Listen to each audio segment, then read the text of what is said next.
Welcome to the channel, guys. We are back again, and today we're back with another fragrance review, and I'm going to be talking about Cognac Cafe by Galleria Parfums, so stay tuned for that.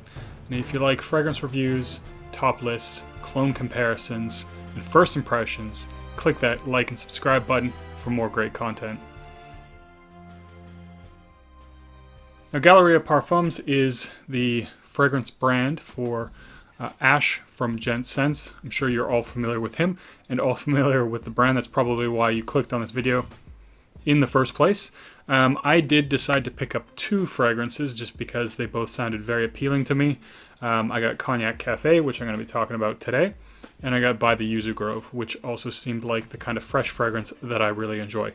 This is from the initial line, the initial launch, which has 7 fragrances. Just a little bit about the presentation. It's actually kind of a nice bottle. I like this very simple label. I do like the frosted glass, so each of the bottles are a different color, but the glass is frosted. And I've always been a fan of frosted glass for whatever reason. It just looks nice and aesthetic. Very heavy cap, as some people have pointed out.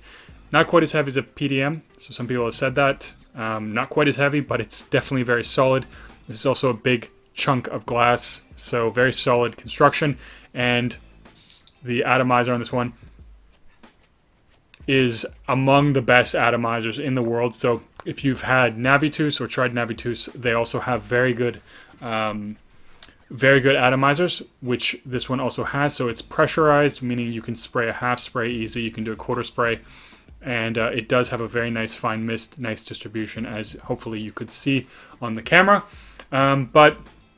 So I've spent a little bit of time with this fragrance, worn it a couple times, and I think I'm ready to talk about it and give my thoughts on the fragrance. So without further ado, let's get into it. So this fragrance does open up, it opens up quite a lot, like a very dark fragrance, not very sweet, a little bit of sweetness. There is a hint of sweetness there, and it does have a coffee smell. Now, the coffee is not... I mean, it definitely to me is the most prominent note, but it's not the kind of coffee if you smelled followed by kerosene. So that's more of a sweet. Well, it starts off more like a nice dark black coffee, and then it turns into more of like an espresso or a mocha or something like that. And this does not resemble either of those in the sense that it's a very dark kind of coffee without smelling like actual brewing black coffee. It doesn't smell like coffee beans, and in fact, I know chocolate is not a listed note, but I do get a little vibe of like a chocolatey coffee.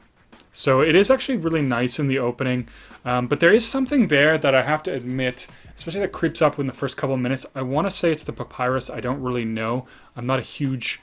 I haven't smelled a lot of fragrances that have papyrus in it, so I don't really know. But there is something in here that sometimes gives me a little bit of an impression of celery, as strange as that sounds.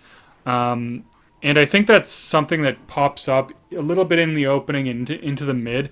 And so that's kind of why I think it's the papyrus. But ultimately, it is there, and it is something to be aware of. It's not super strong, but it is definitely something there. Now, this does have, like I said, a very strong...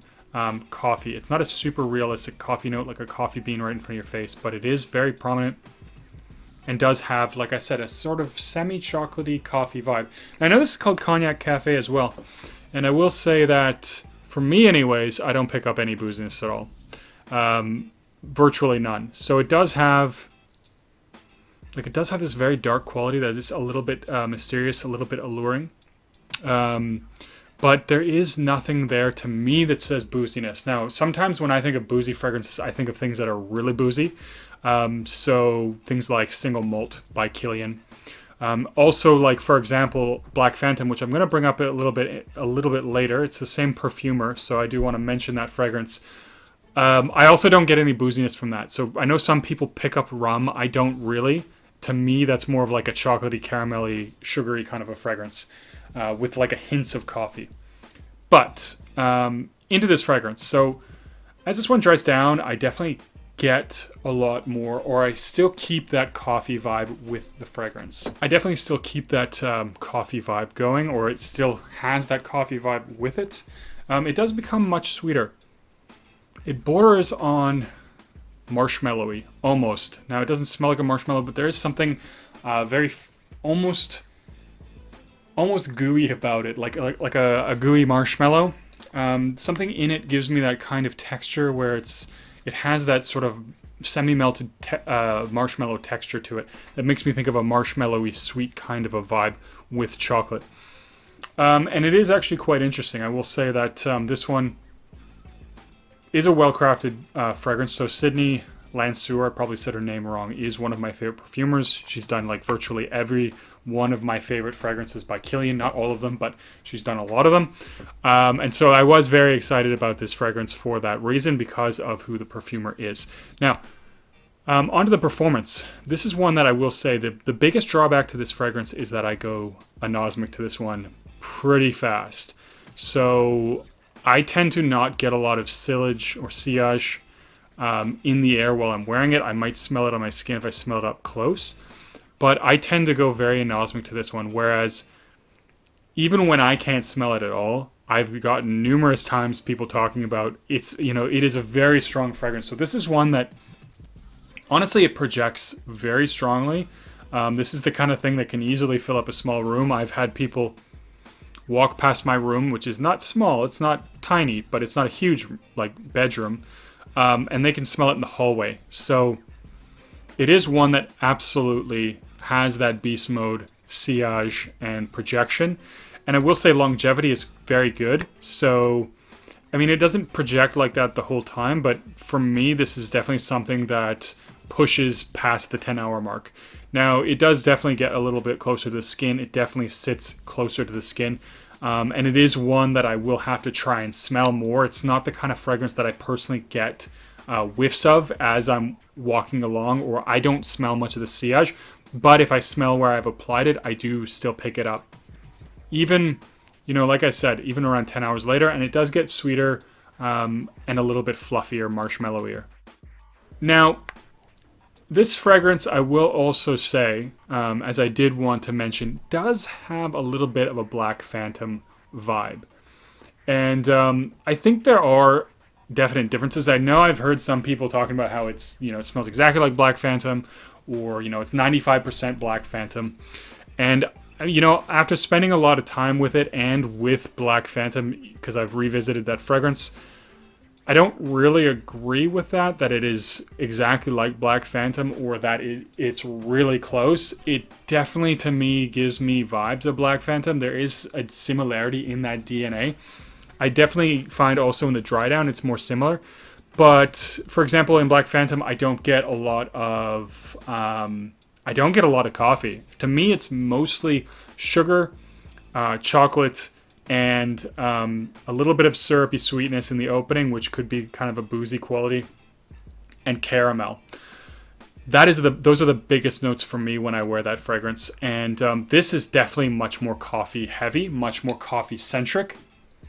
It has a similar darkness, and it definitely has a similar overall vibe and DNA. And there, like I said, there's something in this that has a bit of a chocolatey quality, which also helps or encourages, for me, the comparison with Black Phantom.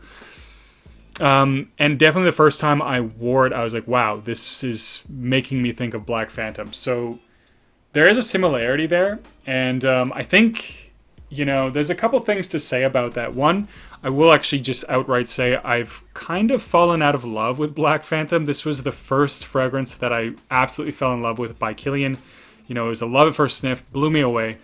Absolutely had that wow factor. But, it is something that I've had for a long time. I've worn it many times, and I've experienced a lot of other fragrances from then. And I know it is still a great fragrance. It still works. I don't think it's, dated or anything like that. I still think it's good. It's great for nights out. It's great for the evening. But for me, I have fallen a little bit out of love with it. So with the fact that this does somewhat remind me of that kind of did take away from it. So I do like this fragrance. I'm not like absolutely in love with this one, but I do definitely like it. And it has grown on me a little bit more as I've worn it, a little bit more. So the other thing I actually wanted to mention is something I've been thinking about a lot. And, I think ultimately we should evaluate each fragrance as it is a fragrance for ourselves, for our tastes, or whatever the case may be. I sometimes think that people expect way more from a fragrance that's being released from a reviewer than they would from any other fragrance brand. So perfect example, you know, in my opinion, is that recently Kilian did release Angel's Share, which, don't get me wrong, I do like this fragrance a lot. It's really, really good, but it has a similar DNA to something like Wajan. And of course, people did mention that, but they also met it with thunderous applause. They loved it, and I like it too. But I find that when this happens, when there's a fragrance that might have similarities to another fragrance, but it's released by a reviewer, people freak out. People start calling it a clone, whatever. When I definitely don't think that's the case. I don't think people should be too surprised that there's a similarity. It's the same perfumer. But ultimately, I think, like I said, I feel like regardless of whoever is the perfumer who makes the fragrance, who owns the house or whatever the case is, I will say another thing I remember, there is a note of steamed coffee. I don't really get that, especially in the opening. Like I said, I don't know if that's kind of what that sort of a little bit celery type vibe that this has in the opening. I don't know if maybe that's what that is supposed to be, but to me it doesn't come off like coffee steam. So, and I know that's kind of a hard note to replicate, so I'm not entirely sure how they went about that or whatever the case is, but to me I don't get a strong accord of that. But it is one that I do enjoy. I think I am going to be enjoying this one in the winter. It's definitely one I'm going to wear a little bit more. And it is nice because it doesn't smell exactly like Black Phantom, and I have to be on. Like I said, I've gotten a little bit tired of it. It does happen, unfortunately, for me. I'm a little bit fickle with my fragrances, and I should probably stick to decants at the end of the day because of the way that I can be quite fickle. But anyways, I think that's really all there is to say about this fragrance. You know, well, what occasions? It's definitely a fall-winter fragrance. It's something I can see wearing. Definitely night out, best suited for that. Best suited for a night out, best suited for those formal occasions as well. Like, it doesn't have to be a formal occasion when you're going out, but it could suit a formal occasion very well. There is something a little bit mysterious about it because it does have that darkness. And so I think night out, dates, and definitely those kinds of things in the winter are, you know, what people would maybe think of as the best time to wear this. But, I mean, you could wear this. I could wear this, or I would wear this midday winter, but that's not going to be, you know, the sort of optimal time for this fragrance. Anyways, ultimately, I think it's worth trying. And if you do like Black Phantom, you might find that you really like this one. It definitely has a different vibe on that DNA. Yeah, I mean, it's one that I like, but it's not an absolute love, I don't think. So I think that's all I really have to say. Like I said, Cognac Cafe. I know there is actually now on the website a sample set, which I would highly recommend doing if you are interested in the brand. I think it's actually a very fair price what Ash is asking for that sample pack, and you do get a sample of each of the fragrances in the line, and I think you also get a coupon, so that's nice if you decide that there's something there that you want to pick out. But again, Cognac Cafe, guys, have you tried anything from Galleria Parfums? Leave a comment down below, let me know. And as always, don't forget to like and subscribe. I'll see you guys in the next video.